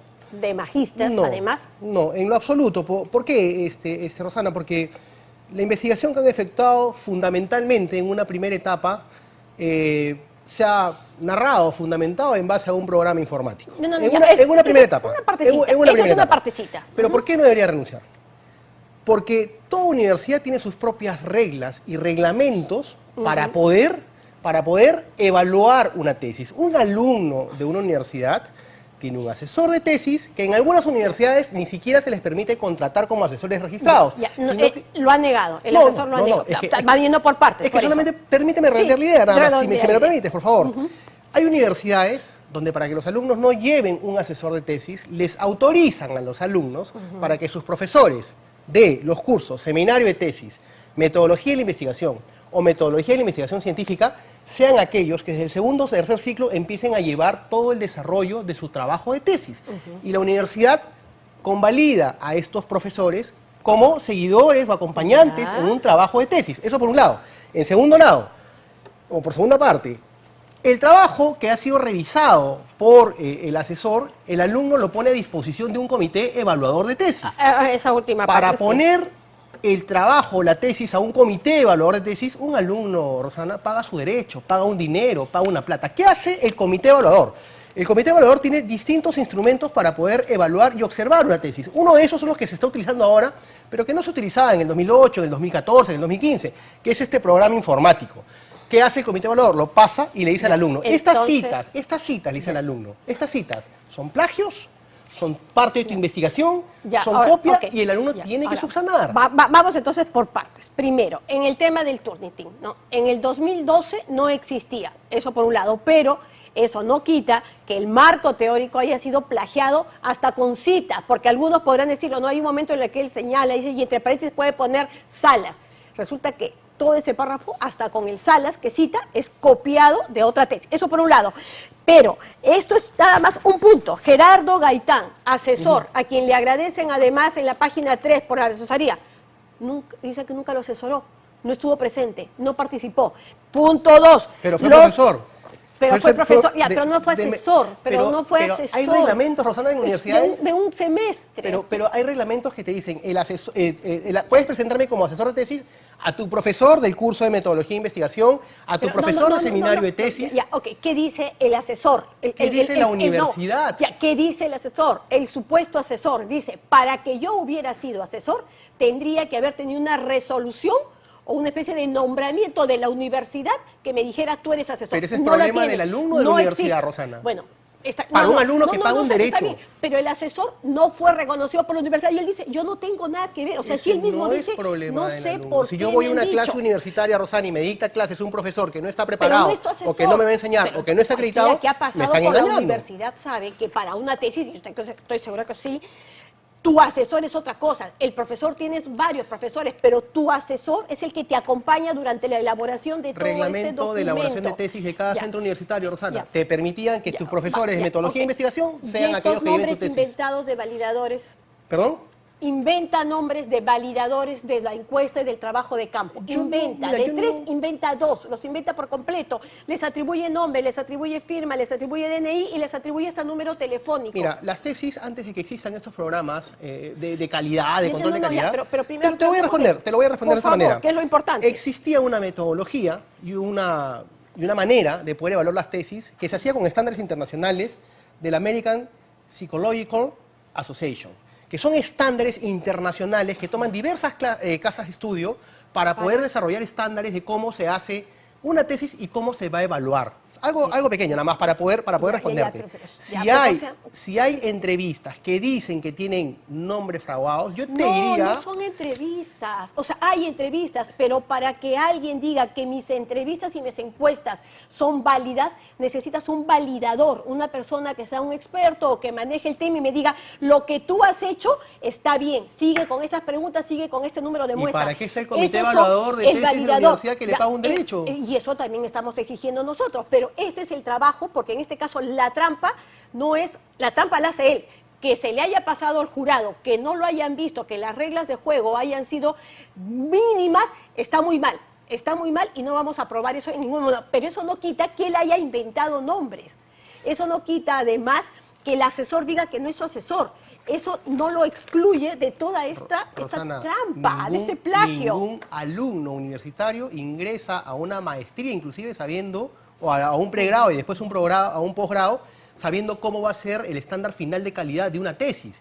Tiene conceptos generales y que en el desarrollo de los estudios te van enseñando, te van indicando, y después de que tú aprendes, haces tu tesis, la pones a disposición, pagas un derecho, pagas tu plata como estudiante para que la universidad te la califique. La universidad puede presentarte observaciones o puede rechazártela. De pronto pueden haber deficiencias en una tesis, pero hay que observarlas. ¿Cómo califica usted su universidad? O sea, el aprobar una tesis de esta naturaleza con un plagio en el marco teórico del 100% y falsificar, que es un delito. Te digo cómo califico. Porque es un delito. Te digo o sea, dice el fraude académico, de por sí no siente que él también ha hecho trampa. O sea, estamos de acuerdo en que hay que ver las dos cosas, pero él también ha hecho trampa. Eso es lo que me llama la atención, que usted no lo puede advertir o lo quiera sacar del tema del debate. Te digo cómo califico a la universidad. La universidad también contrata y confía a evaluadores que les da ese trabajo. La universidad, bajo mi punto de vista, no tiene ninguna responsabilidad. ¿Cómo que no? Los evaluadores, y se lo digo por qué. Se lo digo por qué. Porque los evaluadores de tesis y la evaluación de tesis es algo que ha venido evolucionando a lo largo del tiempo. No es lo mismo. 2012 no es el siglo pasado. No es lo pues, mismo la calificación de tesis del 2012 a la del 2022, perdóname. No, pero no estamos hablando, estamos tomando todas, ahora, mira, todas las maestrías del 2015 para atrás no sirven para nada. Pero permíteme, estamos hablando de que estamos hablando de que nace un plagio, estamos hablando de que nace un plagio producto de un programa informático. De ahí nace la investigación. Este programa informático ni siquiera está registrado en el Instituto Nacional de Calidad como un software que lo puede tomar. Las universidades Estamos hablando de todas las universidades en el Perú dan títulos a nombre de la nación. Así es, la nación pero, claro, es el gobierno del Perú también. Ya, pero más allá del programa, ese programa para empezar sí es utilizado en todo el mundo por universidades más renombradas del mundo, pero nuevamente. ¿Y para qué se utiliza, Rosana? Para evitar precisamente plagio. Y cuando te dicen coincidencias... Para decirle al alumno, corrige. Así es. No, pues... Para decirle al alumno, no, existen esas otras normas. Existen las otras normas que son los de la APA. Y te dicen precisamente, porque si tú vas a hacer una cita, incluso ahora te pone que el tipo de letra sea distinta. Y dime según Salas o según Cueva. Pero no puede ser Rosana, que párrafo tras párrafo... Pero no se dice... Permíteme, ¿sabes por qué? ¿Sabes por qué? Porque la falsificación, panorama abierto, la invención de nombres. Un gran debate. ¿Y sabes cuál es ese gran debate? Que tenemos un presidente que tiene un título de magíster en educación con copia y con falsificaciones. Te digo cuál es el gran debate que hay. ¿Cuál es el gran debate? Que hace falta regular a través de una ley cuáles son los estándares para calificar una tesis. No existe, ¿ok? Estamos hablando de criterios. 1, 2. Otro punto que se ha abierto es, bueno, habría que evaluar las tesis de absolutamente todos los funcionarios públicos. Habría que evaluar las tesis de todas las instituciones públicas. 1, 2 y 3. Habría que evaluar las tesis también de quienes están calificando las tesis de otros, para ver si están dando el ejemplo o no. Entonces, ¿el comportamiento ético a usted no le preocupa? El comportamiento ético es sumamente importante. Por estas trampas tan Rosana, evidentes, por esta falsificación. Importante. ¿Y sabes por qué es tan importante? Porque a un funcionario público, para ingresar al Estado, para trabajar para el Estado, le exigen títulos, le exigen maestrías. Mira, pero por otro lado, que no haya reforma universitaria. Que las universidades sigan trabajando como trabajan. ¿Ah? Cuando lo que se quiere, a partir de la época de la y el presidente de la República lo ha dicho, el presidente de la República lo ha dicho antes de ayer. Voy a observar esa ley, porque la calidad universitaria es importante. Vamos a hablar sobre eso. Ahora, usted ya calificó a la universidad. ¿Cómo califica a Pedro Castillo, al alumno Pedro Castillo y en ese caso a la señora Lilia Paredes? Como un alumno que tuvo toda la muy buena voluntad, primero de estudiar una maestría, de dedicarle el tiempo a una maestría, de preparar una tesis, de someterla a observaciones, a calificaciones y que finalmente se la aprobaron. Así, puede tener una tesis de eficiencias, puede tener errores, pero de ahí hablar a plagios es ya hablar en otro campo. El plagio está corroborado. El 90% solamente por Tunitis y porque lo han revisado también expertos en investigación. El 90% de los errores en las tesis son o por faltas de comillas o por las citas que se ponen a pie de página. Bueno, esto lo han revisado expertos en investigación y eso es la conclusión a la que han llegado, además ayudados por el Tunitis. Pero igual toda la falsificación es un tema que usted igual no quiere tratar. La declaración de Carelín. Te estoy respondiendo sobre el tema, no estoy hablando de una falsificación. ¿Sabes por qué? No es una invención, hay dos personas que están inventadas. Rosana, yo no puedo prejuzgar, Rosana, eso tiene que investigar. Pero eso se tiene que investigar. Es que esto no estamos en un tema de subjetividades. Aquí están los nombres de dos personas. ¿Y qué pasa si la universidad te dice mis reglamentos para calificar las tesis en el 2012 obedecen estos estándares? ¿Cómo hablamos de una falsedad? ¿Cómo podemos afirmar una falsedad? O sea, pobrecito el presidente. Pobrecito el presidente es inimputable porque la universidad le puso estándares así de bajos. El presidente no ha sido el único estudiante de maestría. Solamente, pero no es, como le digo, lo único. Pero el presidente no ha sido el único estudiante de maestría de esa universidad. O sea, deben haber reglamentos y estándares de esa universidad que han calificado de esa manera y finalmente ellos son autónomos también en su desarrollo universitario. Por eso es importante la SUNEDU. Estoy totalmente de acuerdo con usted. Carelín López ha dicho que en verdad aquí ha habido un arreglo y ese arreglo ha sido con César Acuña. Yo no creo inclusive que el señor César Acuña tenga algo que ver acá, desde ya te lo digo. Yo a Carelín López, por todo lo que le he escuchado, desde ya te puedo decir que toda su declaración como colaborador eficaz es algo que está viciado. Ha exteriorizado. Ya nuevamente vamos a la forma, que está bien, ya creo que la forma, ya. Pero una cosa es que le crea y otra cosa es que está calificada por la forma y porque está incumpliendo, según usted. La reserva, pero por supuesto. Lo que ella está diciendo se está corroborando. Ahora mismo se han publicado cómo había 43 visitas no registradas en Palacio de Gobierno cuando ella hablaba de cómo se encontraban Samir y los sobrinos. Han encontrado pues chats de Samir Villaverde colocando a personas en provías. O sea, todo lo que está diciendo se están corroborando. Rosana, entonces, ¿por qué no creer esta parte? Una parte sí, una parte no. Rosana, un colaborador eficaz es una persona que ha cometido un delito, vale decir, un delincuente que va a confesar sus delitos ante un fiscal para supuestamente contar todo lo que sabe para que le reduzcan la pena. Yo a la señora Carolín no le creo absolutamente nada. Desde el punto de vista jurídico, legal, no le creo. Digamos, ese es un punto.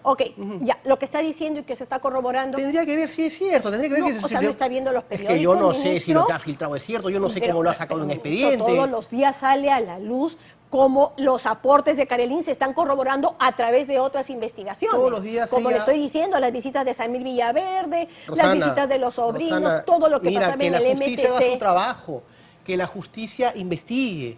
El mismo presidente de la República ha dicho, yo quiero que la justicia investigue todos estos hechos. Pero estamos escuchando a una señora que baila al ritmo de la música. Cada tema que hay, yo lo sabía. No, esto fue hace 2 meses. Pero recién sale. Bueno, recién sale porque recién se filtra esa declaración. Bueno, pero es una declaración que fue hecha hace más de 2 meses y eso al parecer es una ampliación, lo que significa que con más anterioridad ya había dado otros detalles. Es una coincidencia sospechosa, ¿no? O sea, pero bueno, son criterios. Pero ubiquémonos en el tiempo. Es que ya lo hizo en marzo cuando absolutamente nadie hablaba sobre este tema. La Constitución política siempre nos va a respaldar y va a respaldar a todos los peruanos y peruanas con el tema del debido proceso y la presunción de inocencia. Hay que saber llevar la investigación, hay que dejar que las autoridades hagan su trabajo. El trabajo que hacen ustedes como periodistas, por supuesto que es válido, porque hace y da un punto de vista para que la justicia pueda iniciar un trabajo, pero lo que no podemos hacer es juzgar. Pacheco, ¿lo encontrarán en algún momento, ministro? Bueno, yo creo el hombre más buscado del la país. Justicia ¿No deberían aumentar, por ejemplo, la recompensa? De repente, de esa manera alguien se anima más, ¿no? Eso le corresponde y a los sobrinos también. De pronto, eso le corresponde al Ministerio del Interior. Seguramente están haciendo su trabajo. Sería importante, ¿no es cierto?, que ellos, digamos, de una u otra manera se puedan poner a disposición de la justicia, pero no se les puede quitar el derecho también de defenderse. Ellos alegan que ese mandato, por lo menos los sobrinos, que el mandato de prisión que les han enviado no tiene sustento jurídico y están apelando también a esa decisión. Entonces, yo creo que el derecho de defensa, ellos dicen, nos ponemos a buen recaudo porque se está vulnerando nuestro derecho a la libertad. Eso es un marco de defensa de ellos. Yo en realidad lo que te puedo decir es, lo que yo te puedo decir es, cuando la justicia llama, hay que estar al frente de la justicia. Ese es mi criterio. Y ese criterio también del presidente. El presidente lo ha dicho, que me investiguen, que investiguen, y que todo salga. ¿No sienten ustedes que deberían discutir en un consejo de ministros? Hay que ponerle pues muchas más ganas a esta tarea y de una vez encontrar a uno Pacheco. Miren, en consejos de ministros cuando se quiere encontrar se encuentra, y eso lo ha demostrado en varias oportunidades la policía. Temas de política nacional, de gestión que necesita el país. Y este es un trabajo que está realizando, pero es que este es un tema que está realizando el tema anticorrupción, lo trabaja el Poder Judicial, con los estándares de control de calidad y, por supuesto, estándares que tiene que tener el propio Estado, pero el trabajo de encontrarlos le corresponde al ministro del Interior. Seguramente le preguntarás a él cuáles son las pautas que está tomando para poder dar con eso, y estoy seguro que está dando todo el mayor esfuerzo para hacerlo. Y que ustedes además estén también sumamente preocupados por todo ello. Siempre va a ser una preocupación el hecho de esclarecer la verdad. Digamos, ¿le ha satisfecho las explicaciones que ha dado el presidente de la República sobre este documento? Yo creo que él tiene el derecho a defenderse. Pero no da explicaciones, saca un comunicado donde solamente ataca y simplemente dice la tesis ni siquiera es original, o sea, ni siquiera es el trabajo de un presidente de la República. Lo que yo le digo acá, y como se lo vuelvo a repetir, es que la calificación de esa tesis en el año 2012 seguramente tiene que haber tenido un reglamento en la universidad que va a convalidar que lo que presentó el presidente fue bien calificado. Entonces es algo que hay que esperar también como resultado de la universidad. ¿Ustedes confían que la Universidad del señor Acuña salga con un comunicado diciendo sí, nuestros estándares en el 2012 sí permitían el plagio, sí permitía que se agreguen asesores, sí permitía y además hasta 28 encuestas para validar? Sí, ¿sabes por qué sí, Rosana? Porque si dice lo contrario, todititita las tesis de todas esas promociones estarían supuestamente en falta. Y esa universidad no estaría calificada para dar títulos ni menos maestrías.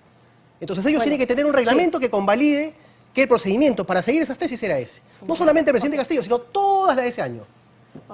O sea, es por un tema de criterio. Fue víctima del sistema. ¿Perdón? Fue víctima del sistema, por eso pobrecito. Es importante la SUNEDU. Por eso darle mayor calidad educativa a nuestras universidades, Rosana. Van a observar, porque una cosa es voy a observar y otra cosa es mañana observaré. ¿Va a observar el presidente esos cambios, esa contrarreforma que viene desde el Congreso de la República, que hay que decirlo también claramente? La va a observar, Rosana. Él nos ha manifestado en Consejo de Ministros que la va a observar, que él quiere el mayor y tiene el mejor compromiso para la calidad educativa de todos los alumnos en el país, universitarios. Entonces, en este caso va a ir contra la posición de la bancada de Perú Libre. Mira, está bien, por supuesto, me imagino. Estamos en democracia, creemos en la reforma, estamos en por supuesto. democracia, hay criterios, y yo creo que la bancada tendrá que saber también que para el criterio del presidente y en este caso de los ministros que los acompañamos, el tema de la calidad educativa en nuestro país es algo que tenemos que seguir hacia adelante y tenemos que mejorarlo. Qué contradictorio. No, o sea, hablar de la calidad educativa y al mismo tiempo estar apoyando esto. Vamos evolucionando desde el 2012, bien, o sea, okay. si la SUNEDU funcionaba en el 2012, cómo funcionaba, si había, ¿no?, la Asamblea Nacional de Rectores, cómo se manejaba eso, o sea, hay que evolucionar, es bueno ir desarrollándonos en el tiempo. Y ser autocríticos también y mirarse internamente, ¿no? Bien, ya en otra oportunidad hablaremos de sus 100 días de gestión, que ya se van a cumplir. Imagino que para esa fecha ya tendrá pues un informe bien completo. Se van a cumplir el 13 de mayo, estamos preparando un informe completo que te lo voy a hacer llegar, Rosana, y si en algún momento hay un espacio para exponerlo, con tranquilidad lo hacemos. En tu programa o en cualquier programa de Panamericana Televisión, para venir a exponerlo, yo gustoso siempre de poder responder y estar con ustedes, porque ustedes dentro del marco de la información son parte del control que necesita también la sociedad, de parte del escrutinio público, y agradecerte la objetividad de llamar a alguien del gobierno para poder responder parte de los reportajes a manera de diálogo y opinión. La libertad de opinión está abierta, porque te digo algo, ¿no? Algunos dicen, ¿qué hace el ministro de Cultura hablando de estos temas? Yo tengo libertad de opinión y expresión. Un periodista milita yo estoy de acuerdo con eso y se requieren voceros.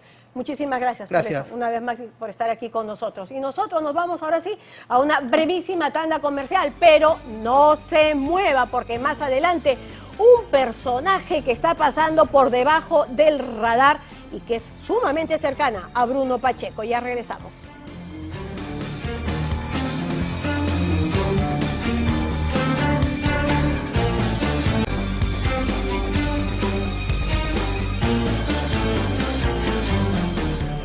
Bien, y ahora sí vamos con un personaje que está pasando bien por debajo del radar, tanto ella como su caso fiscal, que es lo más importante. Y estamos hablando de la exalcaldesa de Villa María del Triunfo, muy cercana a Bruno Pacheco, tanto que fue ella la que lo metió en el lío, en verdad, en el delito de tráfico de influencias al reenviar sus pedidos al jefe de la SUNAT. Tanto así que si él cae, ella también, y es a quien más le conviene, además, que no se acoja a ninguna colaboración eficaz y quién sería de las poquísimas personas que se mantendría en contacto con él. Y según nuestras fuentes, también con algunos personajes de Palacio de Gobierno. José Luis Leiva y Walter Jiménez con el reportaje. Con relación al señor secretario general de Palacio, que han sido escasos 3 meses, recuerden que soy una política, lo conocí en campaña, en la segunda vuelta, y desde ahí vino mi acercamiento solamente por una connotación social. Recuerden que yo he sido alcaldesa y estoy para servir a mi distrito de Lima Sur y siempre he querido apoyar. Exclusivo. Más detalles del vínculo entre Bruno Pacheco y la mujer detrás de uno de los primeros escándalos del gobierno. Silvia Barrera llega con Samir Villaverde en campaña en segunda vuelta a la Casa de Zarratea y se lo presentó a Bruno Pacheco. Silvia Barrera es un personaje clave en todo este juego de corrupción. Ella es el nexo en este tipo de operaciones irregulares. Ella es la pieza que falta y es la vinculación que falta entre lo privado y lo público. Silvia Barrera Vázquez, la exalcaldesa de Villa María del Triunfo, ha escrito un nuevo episodio que tiene a Bruno Pacheco de nuevo como su protagonista central. Si en el pasado Pacheco fue capaz de cometer el delito de tráfico de influencias por ella, ahora ni la clandestinidad lo separa.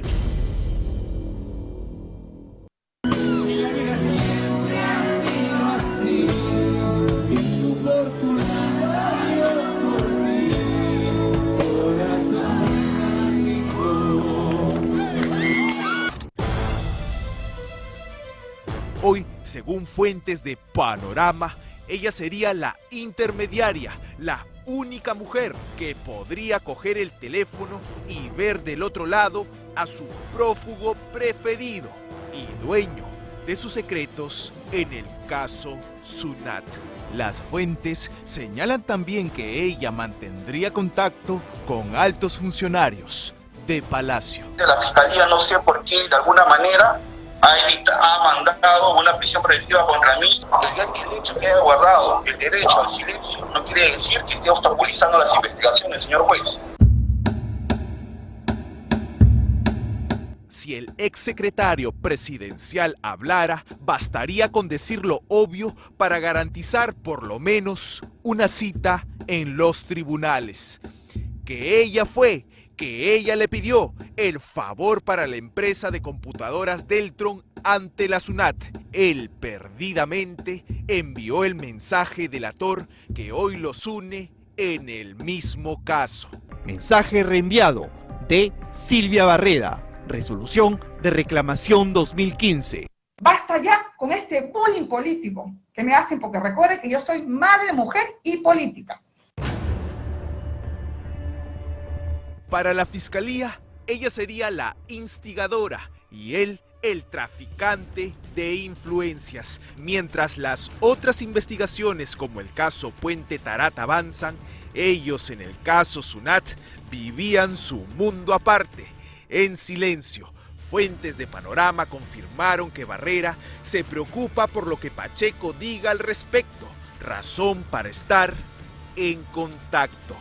El ex abogado de Bruno Pacheco, William Castillo, lo confirmó en Hildebrand en sus 13. Castillo ha narrado que visitó como defensor 10 veces la casa de Silvia Barrera en la planicie. Solo ahí, según nuestras fuentes, ella colocaba un chip en específico a un celular para iniciar una videollamada con su amigo de favores. Ella habría presenciado, monitoreado todas las conversaciones entre el abogado y Pacheco. Es decir, tanto ella y él, investigados por este mismo caso Sunat, tendrían comunicación. Cuando hay una coordinación entre imputados, con testigos, es porque se puede degenerar la prueba y podemos llegar a influencias, a cambiar las versiones, a desaparecer los registros de visitas, como pasado caso Petroperú, pasado Palacio, testigos que se voltean y cambian de versión, documentos que desaparecen. Eso se llama perturbación de la prueba. Y si la justicia no actúa rápido, la prueba desaparece o se malogra. ¿De dónde tan sólida afinidad entre ambos investigados? Silvia Barrera se ha esforzado en contar escuetamente que había conocido a Bruno Pacheco en la segunda vuelta y que no hay más, pero los detalles de esta relación han sido narrados por Karelin López ante la fiscal Luz Taquire de lavado de activos, en exclusiva, lo que probablemente Barrera quiere mantener en secreto. Sé que Silvia Barrera llega con Samir Villaverde en campaña en segunda vuelta a la casa de Zarratea y se lo presentó a Bruno Pacheco. Pacheco era profesor de Silvia Barrera y daba clases en el Ejército de Chorrillos. Luego de eso es que Samir Villaverde propuso dar apoyo a la campaña. Primero daba dinero para las vigilias y para la movilidad de los sobrinos del presidente y para Bruno Pacheco. Tal parece que su preocupación por todos los escándalos del gobierno la mantienen en ascuas. Karelin López recibió la llamada de la gringa, Silvia Barrera Vázquez, actual pareja de Bruno Pacheco. La fiscal Taquire recogió también esta otra declaración el pasado 24 de febrero. Karelin López habló por videollamada con la gringa, quien le recomendó el silencio. No estés hablando porque te están engañando, no hagas tonterías, todo está tranquilo, no va a pasar nada. Si no has hecho nada, no tienes nada que hablar, nada de los demás, porque vas a hacer más grande tu problema. Las delaciones y ahora presuntas intermediaciones colocarían a Silvia Barrera en el tablero de personajes claves, por lo menos en el caso Sunat. Pacheco es el investigado transversal, hoy metido en todo y conocedor de los secretos de todo aquel que lo rodeó.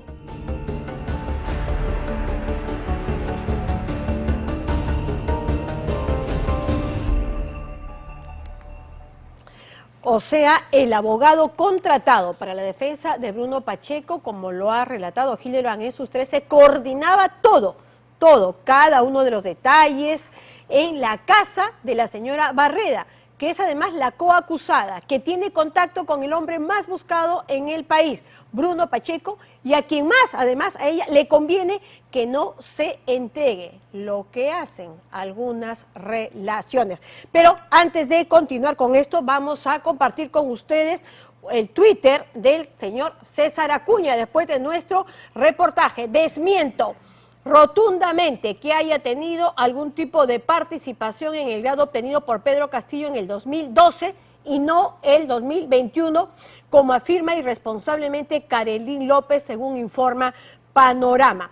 Especular y mentir sobre ese tema con el único afán de conseguir beneficios penitenciarios es atentar contra la misma lucha contra la corrupción. Una mínima investigación en la SUNEDU desvirtúa lo señalado por Karelyn López. Y ojo que, valgan verdades, en este momento hay una investigación de SUNEDU, si no me equivoco, también de la fiscal Taquire, que ya ha pedido información al respecto y al final de cuentas la verdad terminará saliendo a la luz. Y era precisamente para eso que lo invitábamos a nuestro set, señora Acuña. Y no solo de eso, sino sobre todo para entender cómo un jurado terminó aprobando todo esto. Y ya habrá escuchado usted todo lo que ha dicho también el ministro Salas. Y vamos ahora con un tema que ha sido realmente estremecedor, impactante, doloroso, y es este bullying escolar, que es un problema que se ha visto además escalar con una fuerza inusitada en los últimos años. Pero el caso que aconteció esta semana ha encendido nuevas alertas, y es que un pequeño de 11 años de nacionalidad venezolana fue agredido por sus compañeros de clase en un colegio de Puente Piedra de manera tan violenta, tan brutal, que sufrió un derrame cerebral. Sus padres relatan que el pequeño venía sufriendo este acoso desde hace meses, pero el punto de quiebre fue cuando otros niños literalmente lo estrangularon. El reportaje es de y Juan Carlos Vera. Talía Rosales, por si acaso, Talía Rosales. Sin poder permanecer de pie, sin control de sus movimientos, sin poder siquiera hablar. Recién comenzaron las clases presenciales y ahí fue que empezó a presentar este bullying.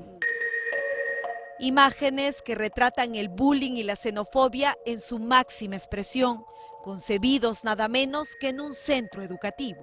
Él comenzó que lo empujaron, pero él no decía, él todo lo callaba, para evitar problemas. La escuela del horror, que dejó así a un niño de 11 años de nacionalidad venezolana. Yo quiero saber por qué tanto ensañamiento, por qué tanto odio, por qué agarraron a mi hijo prácticamente en el piso, porque yo presumo que fue así por los golpes en la cabeza. Lo estrangularon al tal punto que lo desmayaron, lo tuvieron que haber dejado inconsciente porque él dice que solo recuerda cuando el niño lo agarró por la espalda y lo estranguló.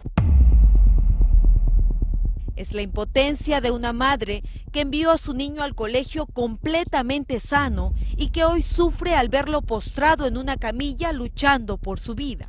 Mire, ese niño lee Biblia, ese niño no es así como los demás niños, pues por eso me hicieron eso, por eso.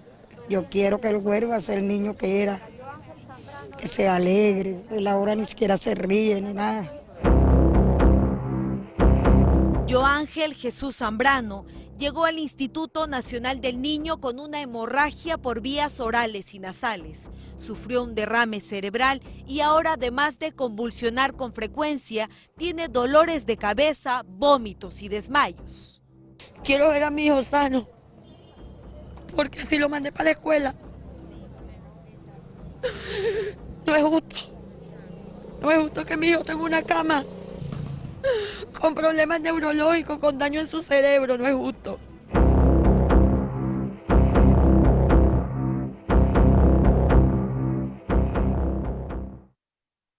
Mi nombre es Joángel y hoy voy a a exponer mi región maravillosa que es Venezuela. Con esa tierna voz de un niño que retrata inocencia y timidez, Joángel exponía frente a sus compañeros una exposición escolar que se realizó en el mismo salón en el que tiempo después este niño sería víctima de un hecho sumamente violento. Muchas gracias por su atención. ¡Bravo! Aplausos y arengas que hoy guardan silencio y que mantienen en secreto los detalles de la violenta agresión del jueves 21 de abril. A pesar que este hecho se habría registrado en el interior de la institución educativa Víctor Raúl Haya de la Torre, hasta el momento ninguna autoridad se ha pronunciado acerca de lo que realmente ocurrió en el aula del primero B de secundaria. Cómo una discusión escolar estuvo a punto de terminar en un asesinato. Ese día llegó Joángel más temprano. Tardón, llegaste tarde. Tardón, llegaste tarde. El niño sin mediar palabra se vino por la parte de atrás de mi hijo estaba sentado en la silla. Lo agarró con una llave y lo estranguló. Hasta el punto que mi hijo buscaba porque no podía respirar de levantarse. No podía. Y en ese momento fue donde hubo el desgarre de los ligamentos. No sabemos si el niño fue el que le pegó en la cabeza. No sabemos si hubieron más niños involucrados. He aquí, no señalo a nadie. Señalo a ese niño porque es el que mi hijo reconoce. Y es Fiorella, la madre de ese niño peruano acusado de violentar a su compañero venezolano, quien niega tajantemente las agresiones e incluso responsabilizó al padrastro del pequeño de haberle causado las lesiones. Averigüe realmente qué es lo que le ha pasado a su hijo, si ese maltrato ha tenido fuera del colegio o en su propio hogar. Ella está acusando directamente a mi niño que mi niño lo ahorcó, lo quiso asfixiar, lo tumbó al piso y lo pateó, lo cual es totalmente falso. Versión que de inmediato fue desmentida por los padres de Joángel. La señorita está alegando de que el niño pudo haber sido maltratado por su padrastro, pues, y estoy negando rotundamente lo que ha dicho porque mi hijo actualmente vive conmigo. Yo no permitiría que jamás que otra persona le hiciera daño a mi hijo. Nosotros vivimos en el mismo lugar. Vivimos todos en conjunto, pues siempre he estado con él. Rechazamos que utilicen el nombre de nuestro hijo, que lo utilicen para ellos denigrar su nombre, cuando mi hijo es la única víctima en todo esto. Siempre con una sonrisa, compartiendo sus momentos en familia, protector de sus dos pequeños hermanos, inteligente, cariñoso, fiel lector de la Biblia y muy empeñoso en sus estudios. Así es Joángel, niño al que hoy le toca dar batalla, soportar dolores intensos y lo único que le pide a mamá es regresar a Venezuela para escribir un nuevo capítulo en su pequeña historia de vida. Han pasado 16 días. El día de hoy, presuntamente, nos van a dar de alta al niño porque ya se encuentra estable, el sangrado ha disminuido, sigue teniendo la hemorragia interna, sigue teniendo la hemorragia. Hay que tenerlo bajo reposo, cuidados especiales, supervisión, tomografías, resonancias. Esto le da por dentro, ya. Ella no entiende. No nos vamos a llevar a nuestro hijo como nos hubiera gustado en sus óptimas condiciones. Por esto no me cansaré. No me cansaré de ir a donde tenga que ir a poner denuncias, no me cansaré de buscar respuestas, no me cansaré. Violencia extrema que causó graves lesiones a un niño, daño no solo físico, sino que ha dejado a sus 11 años de edad una profunda huella en el alma, huella psicológica que como sociedad no estamos preparados para enfrentar. Bullying y xenofobia que se alimentan a diario en las calles a vista de nuestra población más vulnerable, aquella que observa e imita, aquella que dentro de su inocencia puede dañar más de lo que imaginamos. Au, au, au. Me duele mucho. Ay.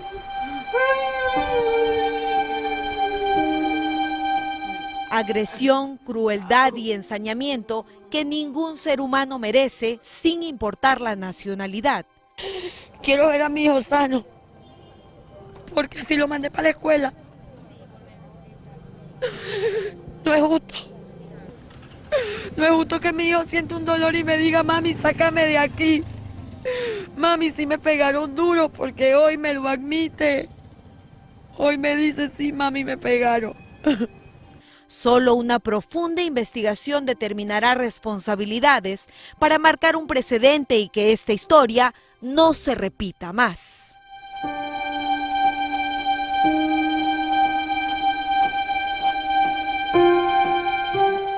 La Embajada de Venezuela ha condenado la brutal agresión y exige que se sancione a todos los involucrados.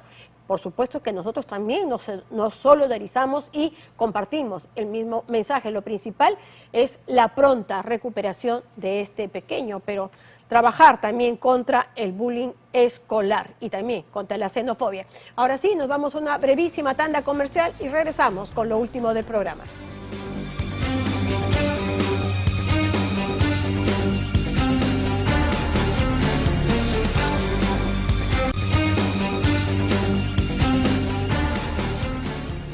El cáncer es la primera causa de muerte en el Perú y la proyección para los próximos años no es nada alentadora. Sin embargo, este futuro se puede por lo menos cambiar o aminorar con el apoyo de todos nosotros, porque desde esta semana hasta el 4 de junio podrá colaborar con la colecta pública 2022 de la Liga contra el Cáncer, a través de Yape, de Plin, o ingresando a la web. Tome nota, cambiemosElFuturoDelCáncer.com.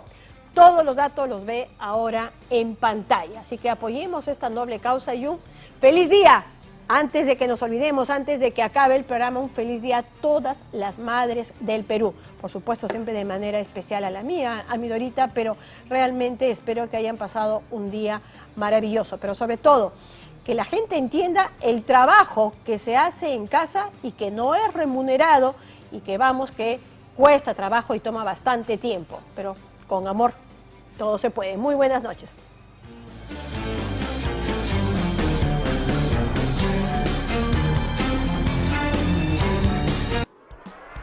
Panamericana.